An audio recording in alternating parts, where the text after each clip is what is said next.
Alhamdulillahi wa kafa, wa salatu wa salamu ala nabiyil Mustafa, ya ibadallah, assalamu alaikum wa rahmatullah. Frères dans la foi, les meilleures louanges sont inconditionnellement destinées à Allah, Allah l'unique sans fils, Allah qui prescrit les hajj aux croyants, que la paix et la bénédiction d'Allah soit sur Muhammad, les meilleurs des pèlerins, ainsi qu'à sa famille pieuse, ses valeureux compagnons et tous ceux qui le suivront jusqu'au jour de la rétribution. Adorateurs d'Allah, ils sont des millions, parmi lesquels des milliers de Camerounais, chaque année à se rendre sur les terres saintes de l'islam, question d'accomplir le hajj. Un exercice de plusieurs jours, nécessitant une organisation pointue, mais aussi une préparation des mois durant.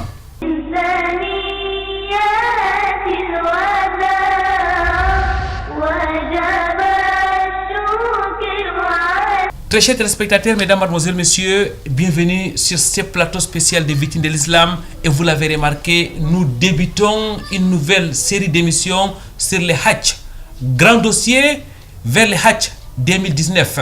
Ça sera bien sûr dans le cadre de l'entretien de ces rendez-vous hebdomadaires sur Canal D International. Victimes de l'islam, c'est aussi au cœur de la société et la cérémonie du Saint Al-Qur'an Al-Karim. Écoutons et méditons la parole d'Allah pour commencer cette émission.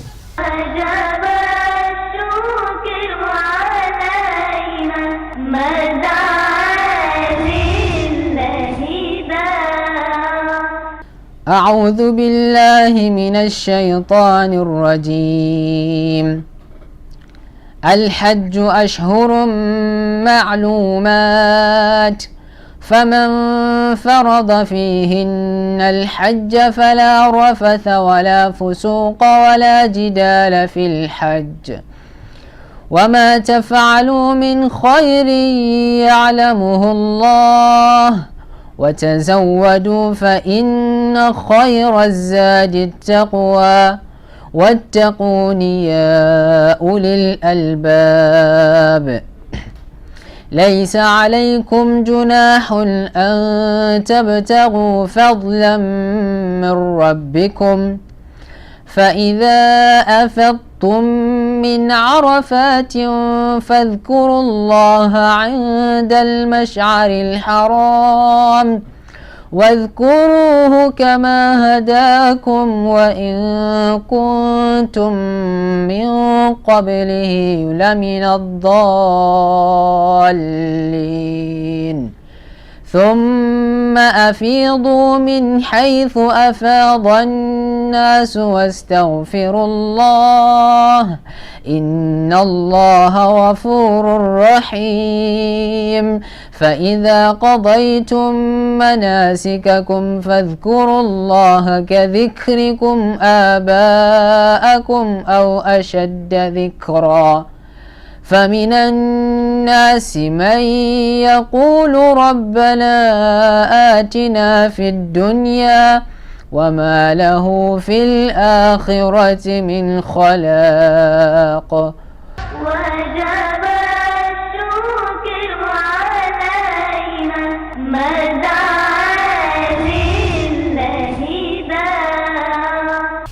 Rabbi shrah li sadri wa yassir li amri wahlul uqdatan min lisani yafqahu qawli. Mesdames, mademoiselles, messieurs, une fois de plus, ahlan wa sahlan wa marhaban bikoum. Bienvenue sur ce plateau spécial des victimes de l'islam. Victimes de l'islam, votre rendez-vous hebdomadaire sur Canal D International. Nous l'avons dit, nous débutons une nouvelle série d'émissions sur les hajj. Vers les hajj 2019, édition numéro 1 qui sera entièrement consacrée au regard rétrospectif du Hajj 2018, mais aussi des préparations à quelques mois du déroulement de ces grands événements qui rassemblent la communauté musulmane du monde entier. Avec nous pour en parler, mesdames, mademoiselles, messieurs, des invités qu'on ne présente pas sur ce plateau. Ils sont là avec nous depuis pratiquement 7 ans aujourd'hui. Chaque année, nous revenons sur les Hajj, bien sûr avec des améliorations. Avec nous donc le frère Nouroudine, qui est un manager de formation, mais il est ici avec sa casquette de formateur de pèlerins. Il est pratiquement un consultant pour nous sur ce plateau de victimes de l'islam. Assalamu alaikum wa rahmatullahi wa barakatuh, frère Nouroudine. Wa alaikum assalam wa rahmatullahi wa barakatuh. Avec nous, frère, c'est dans la foi une invitée qui n'a pas besoin d'être présentée. Elle s'appelle Madame Nouroudine Amina Kalkaba, elle est la présidente nationale de la CAMWA, la Cameroun Muslim Women Association. Elle est là aussi avec nous, mesdames, mademoiselles, messieurs, pour nos fidèles téléspectateurs depuis pratiquement 7 ans aujourd'hui. Et chaque année, nous revenons sur la thématique du Hajj. Elle est aussi une formatrice des futurs pèlerins. Assalamu alaikum wa rahmatullahi wa barakatuh, ya ukhti. Wa alaikum salam wa rahmatullahi wa barakatuh. Et une fois de plus, nous vous remercions d'avoir accepté notre invitation. Merci à la famille Nouroudine, mesdames, mademoiselles, messieurs, pour sa disponibilité renouvelée à l'endroit de cette émission Vitrine de l'Islam. Et nous allons commencer dans un premier temps avec les généralités du Hajj. Question, mesdames, mademoiselles, messieurs, de revenir sur les textes islamiques. Mais nous vous rappelons qu'il y a de cela 2 ans, nous avons réalisé un grand dossier sur les Hajj avec pratiquement 7 émissions accompagnées de plusieurs illustrations. Vous pouvez retrouver cette série d'émissions dans la page YouTube de votre émission Vitrine de l'Islam, où il suffit simplement de nous appeler à travers le numéro qui s'affiche sur votre petit écran pour entrer en possession de cette série d'émissions. Aujourd'hui, nous allons donc tout simplement revenir donc sur quelques rappels. Frère Nouroudine, Mahou al-Hajj, c'est quoi le Hajj? Alhamdulillah Rabbil Alamin wa salatu wa salam ala Rasulillah. Le Hajj, comme on le dit souvent en français, le pèlerinage, pour le musulman, il consiste à se déplacer, se rendre sur les lieux où se déroulent les rites du pèlerinage pendant une période bien donnée de l'année, c'est-à-dire pendant le dernier mois du calendrier islamique, avec l'intention d'accomplir le 5e pilier de l'islam, qui consiste en plusieurs rites qui se déroulent à la Mecque, à Mina, à Arafat, à Muzdalifa, 5 à 6 jours en moyenne chaque année. Barakallahu Fik, la sœur Amina, je reviens vers vous. Quel est le statut du Hajj? Déjà, nous savons que l'islam est fondé sur 5 piliers. Et le Hajj est un pilier de l'islam. Il fait partie des 5 piliers de l'islam, ce qui lui confère un statut obligatoire pour tous les musulmans. Donc, accomplir le Hajj pour un musulman, c'est une obligation. C'est pas quelque chose qu'on fait par fantaisie ou parce qu'on veut montrer aux gens, mais c'est une obligation, ça fait partie de notre foi. Donc le Hajj puise son statut obligatoire dans le Coran et dans la sunna du prophète Muhammad sallallahu alayhi wa sallam. Obligatoire pour tout le monde, pour tout musulman? Dans chaque action, dans chaque ibadah que nous faisons en islam, on sait qu'il y a des conditions. Donc le Hajj comporte un certain nombre de conditions que nous allons sûrement énumérer, que nous avons déjà énuméré dans les autres émissions. Mais il faut en cela avoir une capacité, la capacité mentale, financière, etc. Donc il faut avoir les moyens, que ce soit financier, physique, etc., d'accomplir le pèlerinage. Mais ça fait partie des 5 piliers de l'islam, donc c'est un acte obligatoire. L'islam a 5 piliers. Le Hajj, il a combien de piliers, frère Nouroudine? Et quels sont ces piliers? Le Hajj, comme tout acte d'adoration, a un certain nombre d'éléments fondamentaux. Si l'un d'entre eux manque, forcément l'acte cesse d'exister, c'est-à-dire l'acte est invalidé. Parmi ces éléments pour le Hajj, il y a par exemple l'intention. Si quelqu'un se retrouve juste par hasard à ces lieux de culte, sans intention réelle d'accomplir, ou bien parce qu'il est sous contrainte qu'il le fait, forcément ça ne sera pas accepté. Il y a également le fait de se positionner à Arafat, le 9e jour de Zul Hijjah, au moins passer l'après-midi à Arafat. Si quelqu'un rate cette occasion ou bien rate cette possibilité de se retrouver à Arafat le 9e jour, alors même s'il a fait tous les autres rites du pèlerinage, on considère que son Hajj n'est pas valide et n'est pas valable. Il y a également le fait de faire le tawaf autour de la Kaaba après avoir été à la station de Arafat. Si quelqu'un ne fait pas le tawaf autour de la Kaaba, ce qui est appelé tawaf al-ifada, alors le Hajj n'est pas accepté. Il y a également le fait de faire le sa'yu, c'est-à-dire la marche entre les 2 monticules Safa et Marwa, les 7 tours qu'on accomplit.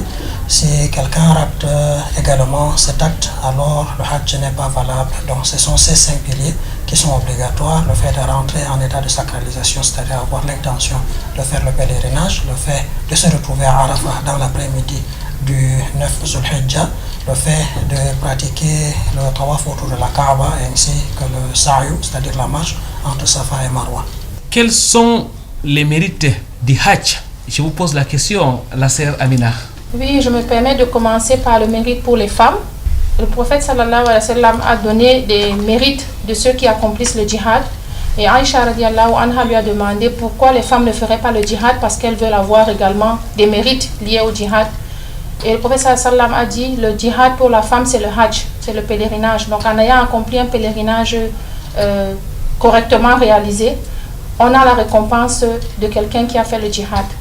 Deuxièmement, on se bat tous pour éviter de faire des péchés et on passe notre temps à demander pardon à Allah de nous laver de ces péchés-là. Un pèlerinage bien accompli, quand quelqu'un a fait son pèlerinage et qu'il le fait de la bonne manière, le prophète sallallahu alayhi wa sallam a dit qu'il revient de ce pèlerinage-là lavé de tous ses péchés, comme le jour où sa maman l'a mis au monde. Et également, le meilleur des mérites pour moi, nous nous battons pour le paradis. Nous voulons tous qu'Allah ait pitié de nous et qu'il nous donne le paradis. Et le hajj, pieusement accompli, n'a de récompense que le paradis. Donc c'est largement quelque chose, pour moi c'est un raccourci pour obtenir le paradis. Inch'Allah, si quelqu'un le fait bien, Allah lui donne le paradis. Jazakillahu khairan, barakallahu fik, et qu'Allah exalté soit-il fasse en sorte que nous accomplissions le hajj comme il se doit afin de mériter le paradis. Mesdames, mademoiselles, messieurs, comme nous l'avons dit, c'était donc simplement un rappel sur les généralités liées au hajj. Nous vous rappelons que vous pouvez retrouver des émissions qui ont donné des détails par rapport à la jurisprudence sur les hajj sur notre page YouTube, ou tout simplement en nous appelant à travers les numéros qui s'affichent sur votre petit écran. Nous allons à présent prendre une courte pause. Nous reviendrons pour la suite de cette émission.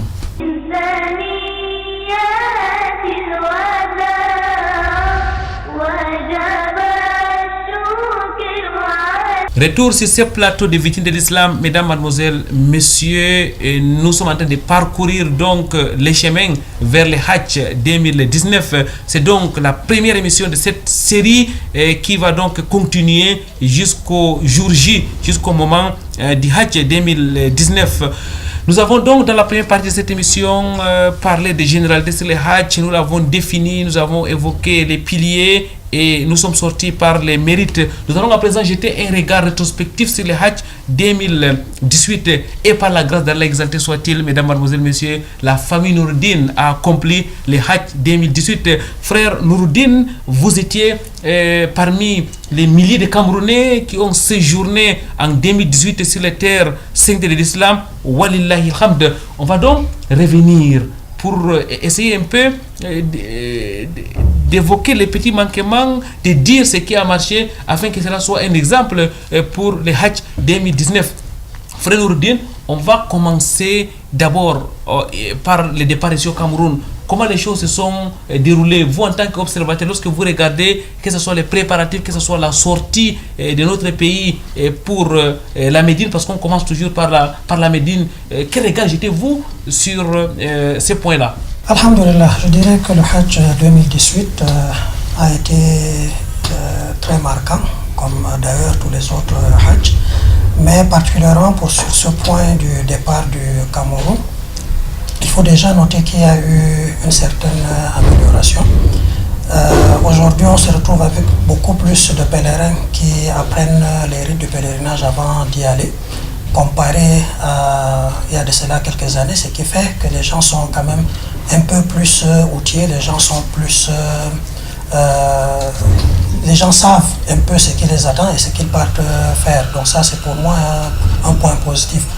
Au niveau de l'organisation, je dirais que malgré qu'il y ait eu des annonces fortes de la part des organisateurs, il y a eu quand même quelques couacs malheureusement. Au niveau du départ, il y a eu un manque de communication, ce qui fait que beaucoup de pèlerins ne savaient pas exactement quel jour ils devaient voyager, ou bien par rapport au jour donné, ils n'ont pas pu voyager, ils étaient obligés de passer des heures à l'aéroport. Certains sont même ont dû partir du Cameroun, faire un saut en Afrique de l'Ouest avant de repartir vers Médine. Et ça, c'est déplorable parce qu'aujourd'hui, avec tous les moyens de communication qui existent, je pense que ça peut mieux s'organiser. C'est vrai que les organisateurs ont leurs propres contraintes que nous, on ne maîtrise pas, mais un peu de communication ne ferait pas de mal. Un peu de communication permettrait que les gens ne quittent pas Yaoundé, arriver à Douala peut-être à 18h, passer la nuit à l'aéroport pour voyager le lendemain à midi 13h. c'est des choses qu'on peut réellement éviter. Donc à mon humble avis, c'était un peu ça le raté. Et également le fait d'avoir donné les sacs et les valises aux pèlerins à partir du Cameroun. On s'est retrouvé avec beaucoup de difficultés au niveau de l'aéroport. Les gens il fallait enregistrer tous ces bagages, toutes ces valises. Et même à l'arrivée à Médine, il y avait ce souci de pouvoir faire rentrer toutes ces valises dans les véhicules, dans les bus. On aurait pu mieux s'organiser pour que les choses soient mieux que ça. Un élément nouveau dans la procédure administrative, c'est la prise des empreintes de tous les pèlerins. Frère Noureddine, est-ce que ça n'a pas été un élément de trop pour nos pèlerins? Effectivement, ça a été une grosse contrainte et puis un danger réellement. C'est-à-dire on a soumis les pèlerins à un danger de prendre le bus, d'aller à Yaoundé. Certains venaient de contrées très éloignées. Et il fallait que tout le monde passe par là. Bon, malheureusement, ça a été fait. Peut-être les autorités saoudiennes savent réellement pourquoi elles ont décidé de procéder ainsi. Mais à l'avenir, si on peut alléger la procédure et s'il faut absolument avoir ces empreintes, avoir des bureaux décentralisés au niveau des régions, ça aiderait énormément au lieu de demander à quelqu'un qui est, je sais pas, à Fombot de faire le déplacement jusqu'à Yaoundé ou celui-là qui est au fond du nord-ouest de faire le déplacement jusqu'à Yaoundé pour juste prendre son empreinte. Et on trouvait des rangs énormes, des gens qui passaient toute la journée debout au bord de la route, qui les exposaient même non seulement à la poussière, mais également aux véhicules qui passaient par là. C'est des risques qu'on fait prendre aux gens et on peut se passer de ces risques-là.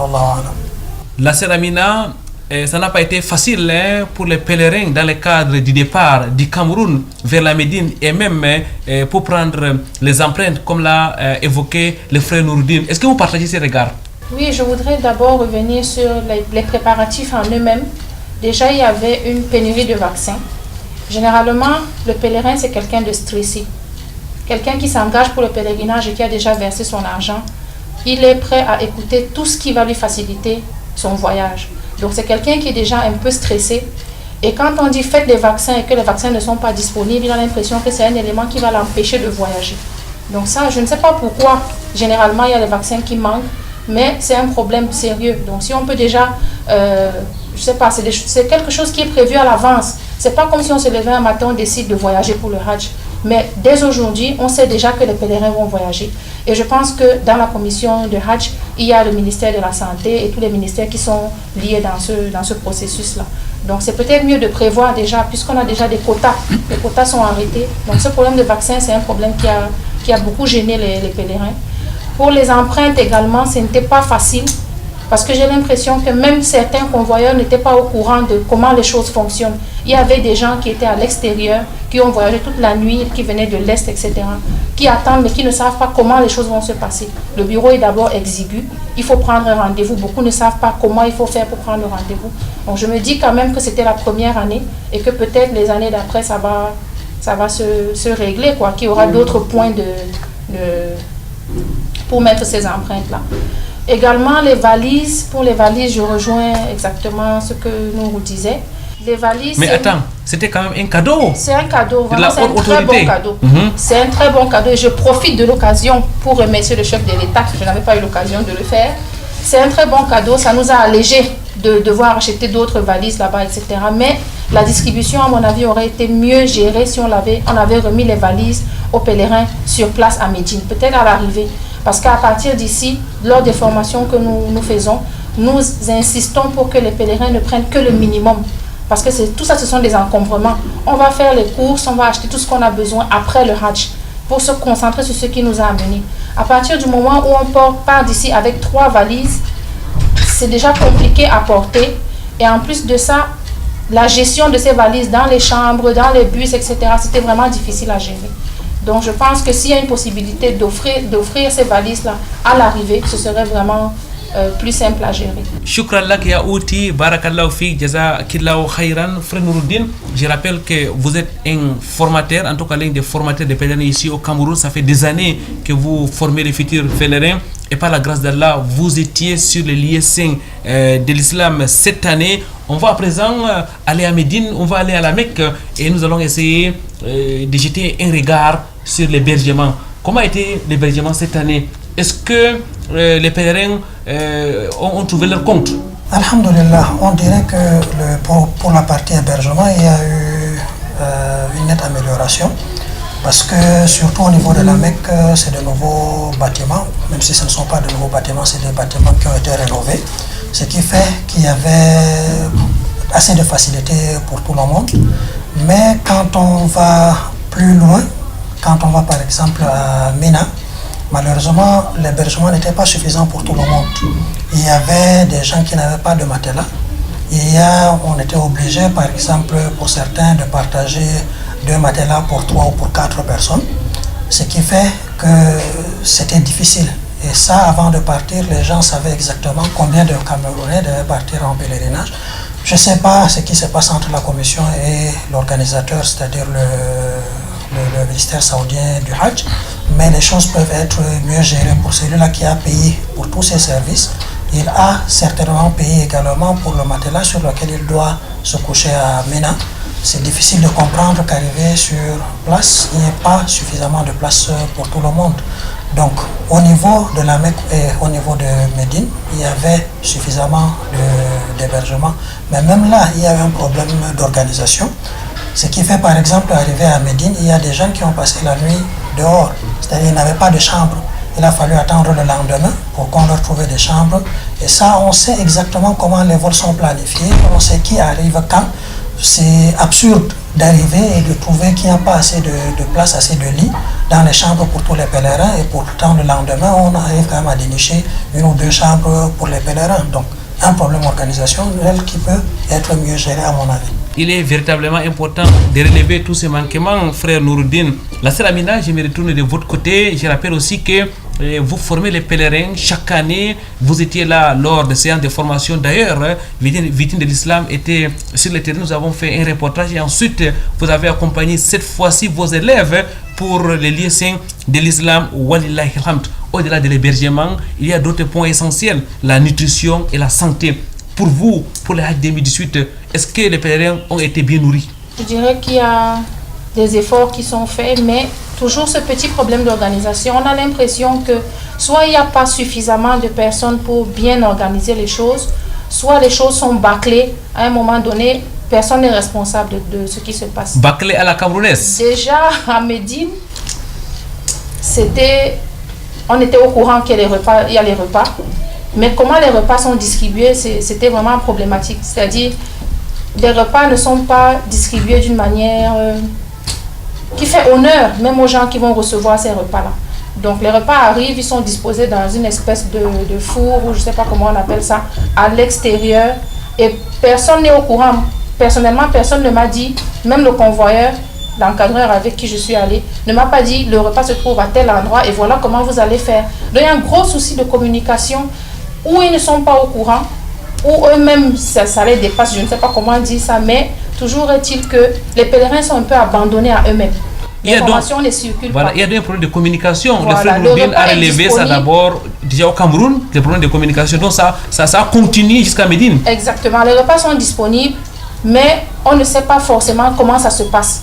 Le jour où une personne a essayé d'ouvrir le fameux le caisson où on met les repas en barquette individuelle, il a tenté, il a ouvert et puis finalement tout le monde s'est rendu compte que c'est là où il y a la nourriture, il faut prendre, mais on prend comment, c'est quoi, qu'est-ce qu'on mange, etc. Donc il y a tous ces soucis-là. Je pense que quand on organise quelque chose comme ça sur 1 an, on peut quand même savoir quel est le menu que les gens vont consommer, qu'est-ce qui va se passer, etc.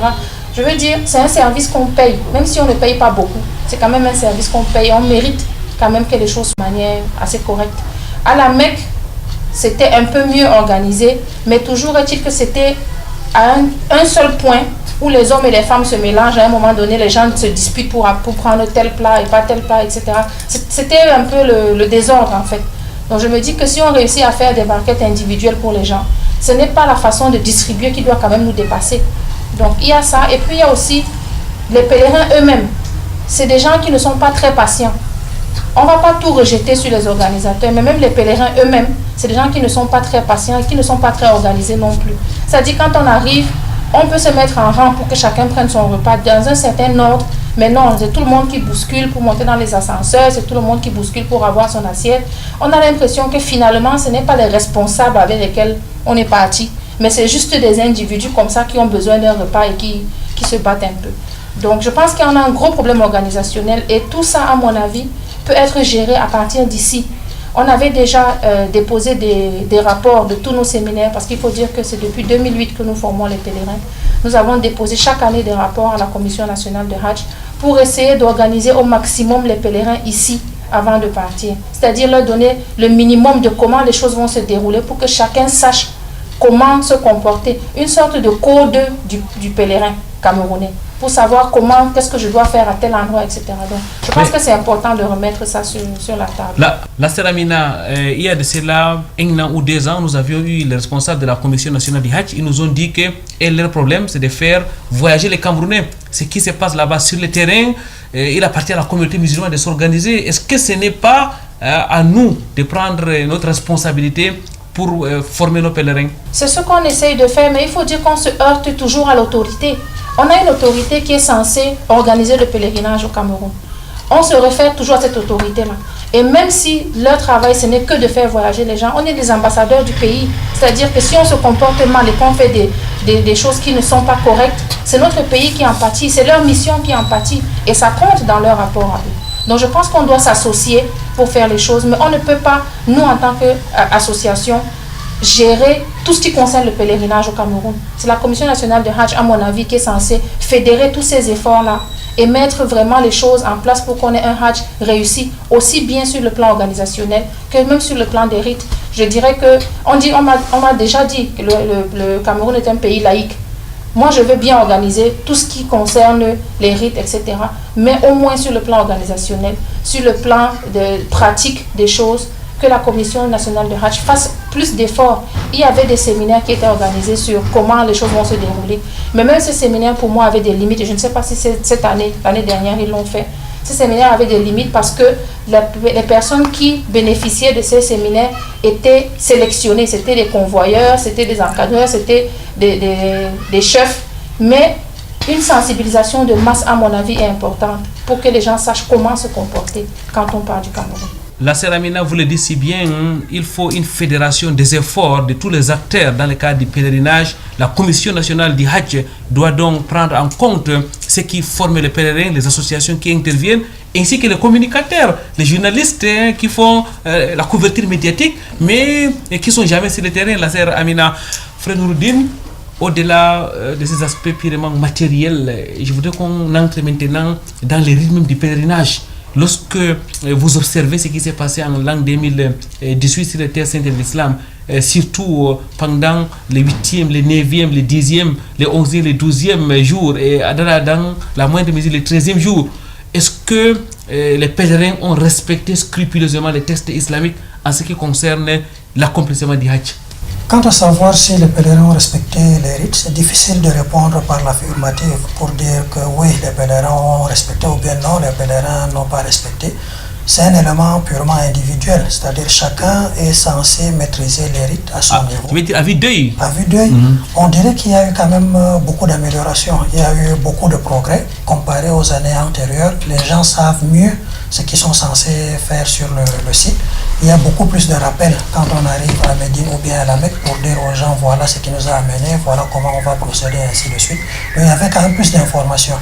Mais même là, on restait un peu déçus sur la partie organisationnelle de la chose. Nous tous nous savons que le Hajj commence le 8e jour de Zul Hijjah. Donc les gens sont censés aller à Mina le 8e jour en journée, c'est-à-dire après le lever du soleil. Malheureusement, je ne sais pas pourquoi, quelle contrainte organisationnelle a poussé la Commission nationale de Hajj à faire partir tout le monde de la Mecque la nuit, c'est-à-dire la veille du 8e jour, c'est-à-dire le 7 au soir. Dans la nuit, on nous a embarqués tous pour aller à Mina.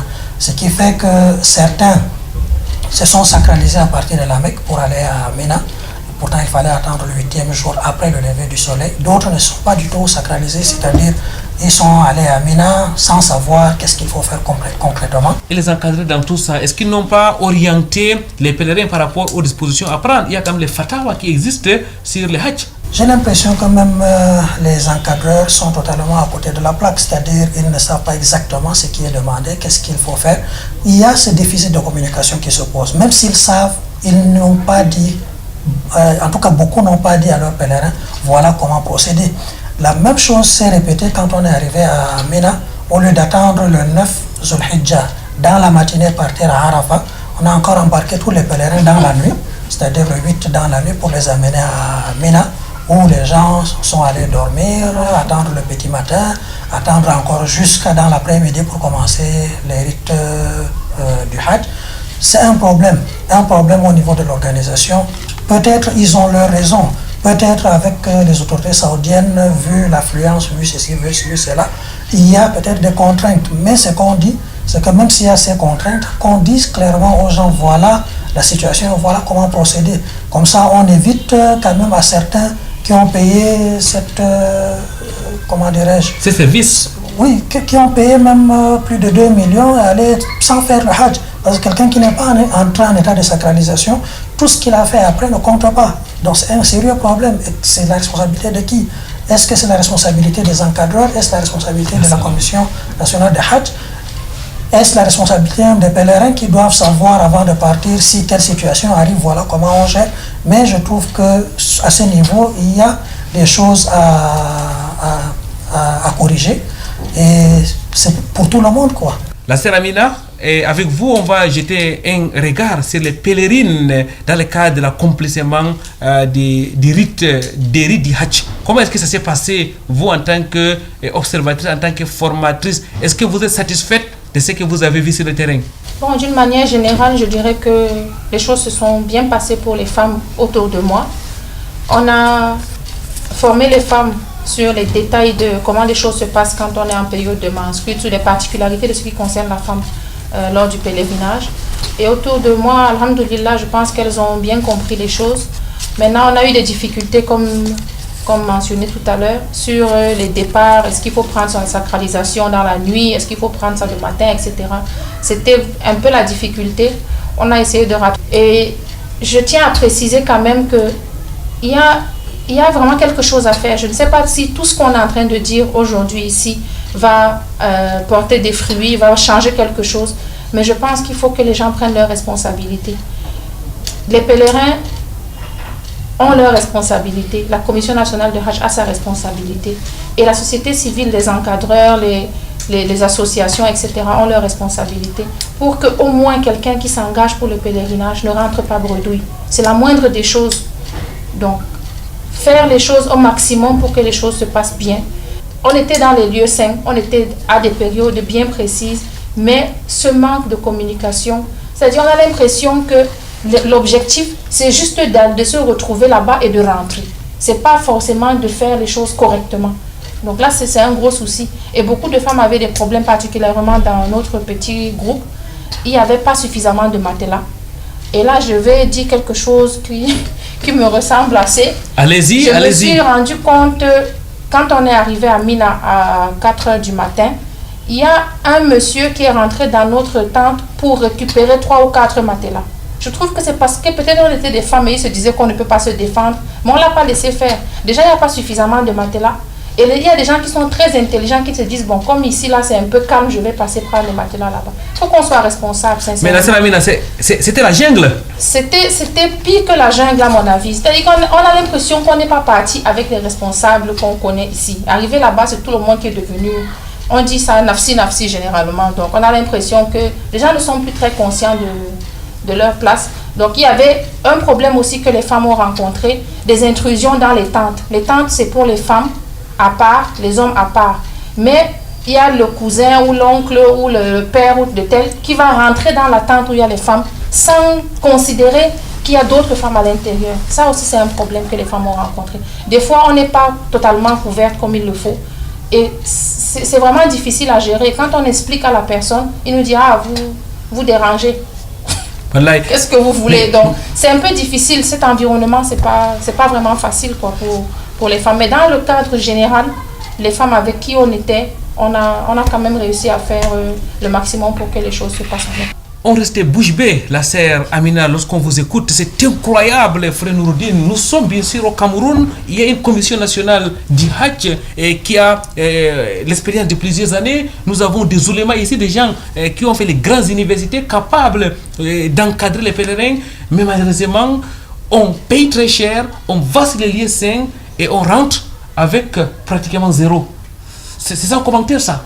Oui, malheureusement, c'est ça la triste réalité. On ne refuse pas qu'il y a eu beaucoup d'améliorations, beaucoup de progrès, beaucoup d'efforts qui ont été consentis. Mais, à mon humble avis, il reste encore du chemin à parcourir. Surtout si la finalité, c'est d'aider ceux-là qui ont payé au moins à avoir un Hajj acceptable. Merci Frère Nouroudine, nous espérons que les uns et les autres vont véritablement écouter tout ce qui a été dit sur ce plateau afin de corriger. Et pour le Hajj 2019, avant de clore définitivement le bilan du Hajj 2018, la sœur Amina, je voudrais vous poser une question peut-être à deux volets. S'il fallait noter l'organisation ici au Cameroun, la commission nationale, vous lui donnerez combien? Et du côté de l'Arabie Saoudite aussi? Bon, c'est un peu difficile pour moi de les séparer comme ça parce que partout où moi je suis allée, je vois la commission nationale de Hajj qui a fait le travail ici et qui a fait le travail de l'autre côté. Je n'ai pas trop vu l'intervention de l'Arabie Saoudite, mais je dirais que de but en blanc comme ça, il y a la mission médicale qui était à mon avis très bien. Toutes les personnes que j'ai accompagnées chez les infirmiers, chez les médecins, les choses se sont bien passées. Et je dirais, bon, pour être gentil, je vais dire 15 sur 20, comme ça. Jusqu'à 15? Oui, parce qu'ils font quand même beaucoup. Ils peuvent mieux faire, mais ils font beaucoup. Je serais obligé de poser la question au frère Nouroudine aussi. Frère Nouroudine, je n'avais pas l'intention de vous poser cette question, mais quand la sœur Amina, après tout ce qu'elle a dit, elle donne 15, ce qu'on est vraiment surpris. Oui, il faut juste se rappeler que c'est des êtres humains qui organisent ces éléments. Chacun avec ses limites, chacun avec ses défauts, chacun avec ses manquements. On essaie, au mieux, on a remarqué une nette amélioration par rapport aux années antérieures, mais on dit qu'il y a encore des choses à corriger, particulièrement dans le domaine de la communication et dans le domaine du transport. Là où, par exemple, au niveau du retour, les gens sont partis de la Mecque, déjà on ne savait même pas quand est-ce qu'on va rentrer, certains nous prédisaient dans 2 jours, non, dans 1 semaine, personne ne semblait savoir, même les encadreurs n'étaient pas au courant. Est-ce qu'on va rentrer par Jeddah, par Médine? Personne ne pouvait le dire. On a porté certains de la Mecque pour les amener à Médine, ils ont passé 2 jours à Médine, et pourtant quand on les amenait de la Mecque, c'était pour les amener à l'aéroport pour qu'ils voyagent. Mais ils se sont retrouvés à faire 2 jours à Médine avant de pouvoir voyager. C'est catastrophique. On comprend qu'il y a eu beaucoup de défaillances. Combien c'est difficile de dire.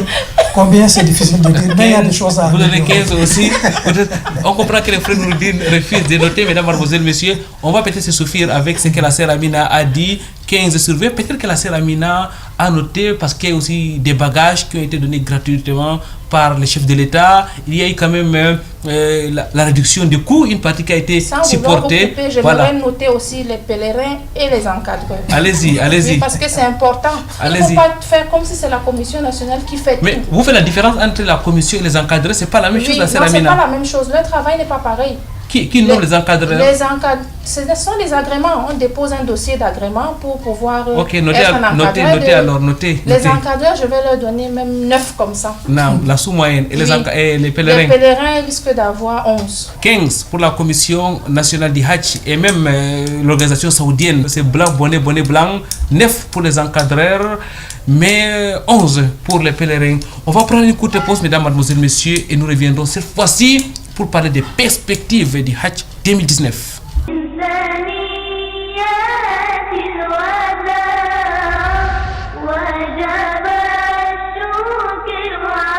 Qu'il soit glorifié notre Seigneur Allah, mesdames, mademoiselles, messieurs. Une fois de plus, bienvenue sur ce plateau spécial des victimes de l'islam. Nous rappelons que nous sommes là dans le cadre du grand dossier sur les Hajj, vers les Hajj 2019, première émission. Donc, nous allons continuer comme ça tout au long de l'année à vous édifier, à vous accompagner sur les Hajj. Frère Nouroudine, avec vous, nous avons déjà jeté un regard rétrospectif sur les Hajj 2018. À présent, les regards sont fixés vers les Hajj 2019. À ce jour-ci, ceux qui ont l'intention de faire les Hajj, que doivent-ils faire exactement?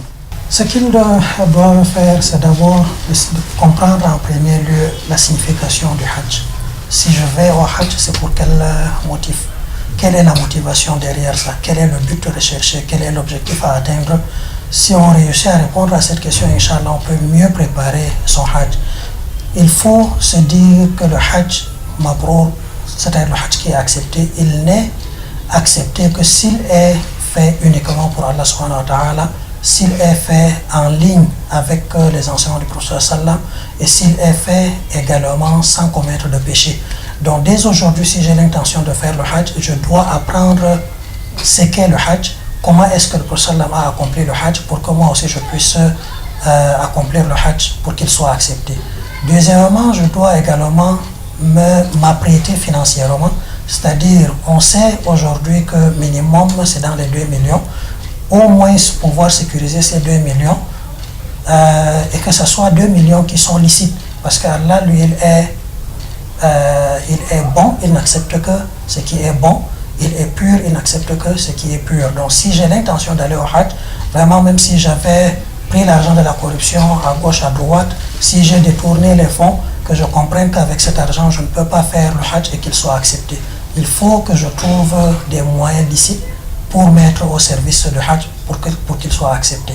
Troisièmement, il faut que j'identifie des formateurs, des écoles, des centres, des éducateurs, ceux-là qui peuvent réellement m'enseigner sur la démarche à adopter pour le Hajj. Et également me renseigner sur les séminaires qui vont être organisés, à quelle période, à quel endroit, par qui, pour pouvoir participer à ces différentes assises et obtenir le maximum d'informations avant de partir au Hajj. Ça, c'est quelques conseils que je donnerai à celui-là qui a l'intention de faire le Hajj 2019. Et nous rappelons que la CAMWA, la Cameroun Muslim Women Association, avec les PDS, organise chaque année des séminaires sur le triangle national pour les futurs pèlerins. Et pour plus d'informations, mesdames, mademoiselles, messieurs, vous pouvez nous contacter à travers les numéros qui s'affichent sur votre petit écran. Beaucoup de femmes envisagent aussi faire le Hajj 2019. La sœur Amina, que dire aux futures pèlerines à partir de maintenant? À ce qu'il a déjà dit, j'ajouterais qu'il faut choisir le meilleur encadreur. Il faut choisir. Et comme il n'y a pas les femmes encadreurs, on fait comment? Il y en a cette année. Il y en a depuis déjà quelques années, depuis 2014, je crois. Il y a des femmes qui font l'accompagnement. Mais c'est pas trop le fait que ça soit une femme qui dirige le groupe ou pas. C'est-à-dire que choisir quelqu'un qui va véritablement nous accompagner dans ce qu'on est en train d'aller faire, et pas forcément quelqu'un qui va être à notre service, parce que les femmes ont ce problème-là. Et connaître ma responsabilité, moi en tant que pèlerine, et la responsabilité de l'encadreur que j'ai en face de moi. Des fois, on fait cet amalgame-là, parce qu'on a versé de l'argent chez tel encadreur, il doit nous accompagner au marché, il doit nous amener vérifier, voir les bijoux, il doit nous amener voir ci et ça. C'est pas son travail. Donc, dès le départ, déjà, il faut mettre les choses au clair avec la personne que nous avons choisie. Il y a forcément, c'est du bouche à oreille, c'est souvent des conseils de ceux qui sont déjà partis. Tel encadreur est bien, tel encadreur est ceci. Mais toujours est-il qu'à la base, il faut bien identifier ma responsabilité en tant que pèlerine dans cet engagement-là et la responsabilité de l'encadreur que j'ai devant moi. C'est souvent là qu'il y a des couacs pour les femmes. La sœur Amina, je reste avec vous tout à l'heure en parlant de l'organisation du pèlerinage. Nous avons évoqué la Commission nationale du Hajj. Vous avez parlé des encadreurs, mais il y a aussi tout un ministère du côté de l'Arabie Saoudite qui est chargé de l'organisation du Hajj. Alors, à ces jours-ci, quelles doivent être les responsabilités, à votre avis, pour que le Hajj 2019 soit mieux réussi que le Hajj de 2018? Mais je pense que le ministère du Hajj saoudien, ils sont en train de travailler vraiment à fond. C'est un travail qui ne s'arrête pas pour eux. Donc déjà, dès que les pèlerins sont partis, ils font le bilan et ils prévoient par rapport au quota de chaque pays comment les choses vont se passer. C'est pas toujours évident de recevoir même les invités à la maison, de savoir comment on va gérer les invités. On a tel nombre de personnes.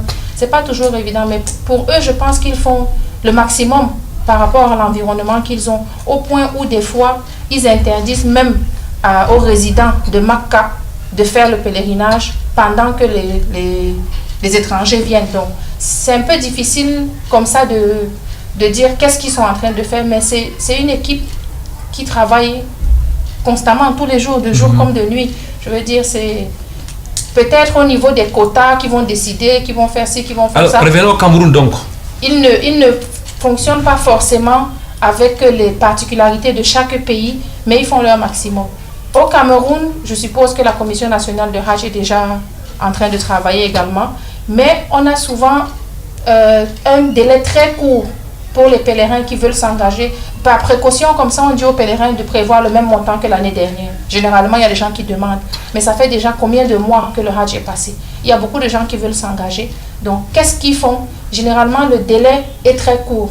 Je ne sais pas, peut-être c'est l'Arabie Saoudite qui ne communique pas assez rapidement les coûts, mais les délais sont très courts entre l'annonce du prix du Hajj et le délai de fermeture pour le versement.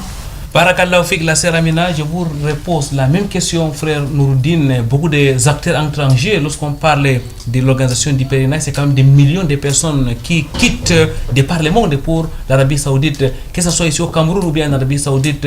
À votre avis, quelle est la responsabilité des différents acteurs pour que le Hajj 2019 soit meilleur que le Hajj 2018?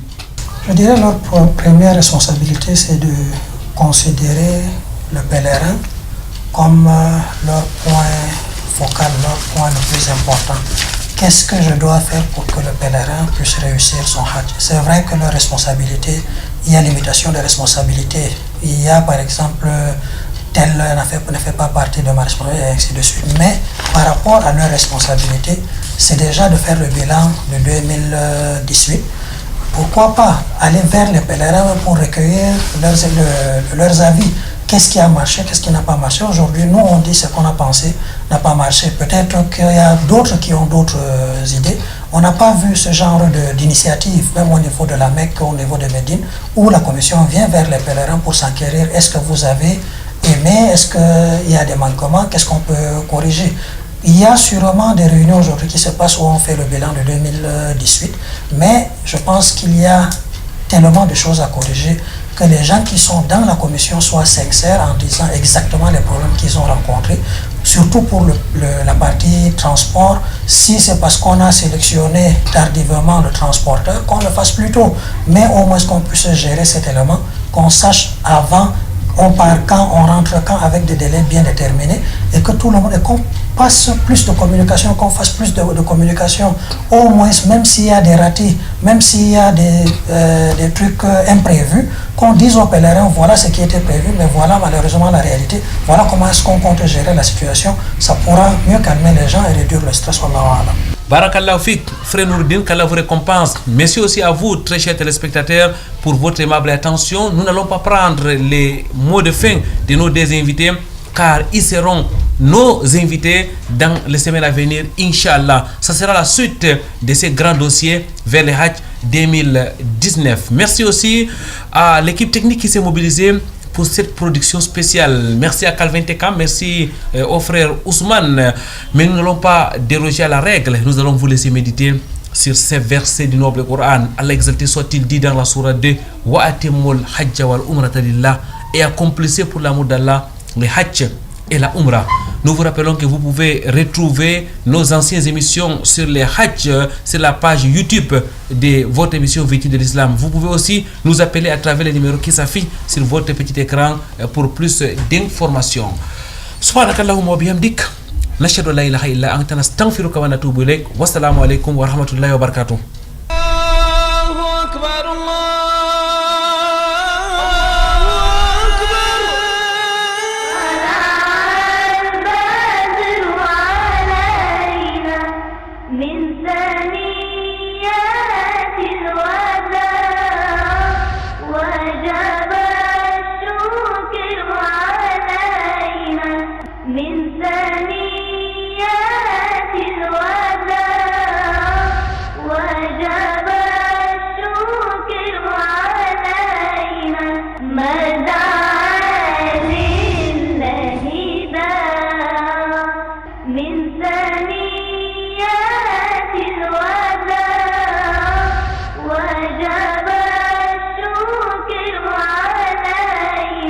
ما